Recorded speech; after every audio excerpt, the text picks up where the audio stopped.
মুখ্যমন্ত্রী ধর্ম দিচ্ছে কেন্দ্রীয়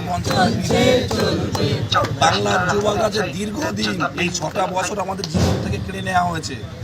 আপনি বাংলার যুবকদের এই বঞ্চিত জিনিসটা তো সারা ভারতবর্ষ দেখছে, এটা লজ্জার না? আপনাকে বার্তা দিতে চাই, আগে আমাদের হকের দাবিটা মেটান, তারপরে কেন্দ্রীয় মন্ত্রণালয়ের বিরুদ্ধে ধর্নায় বসবেন।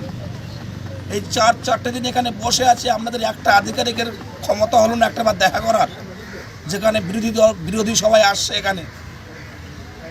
আমরা আপনাদের ঘরের ছেলে নয়। আমি বার্তা দিতে চাই যে আসুন, ধর্না মঞ্চ একটাই শেষ হবে, হাইকোর্টের অনুমতিতে আমাদের সাথে অন্তত একজন দেখা করুন। আমরা 2022 প্রাথমিক টেট উত্তীর্ণ 5টা বছর বসে আছি এই ইন্টারভিউর জন্য।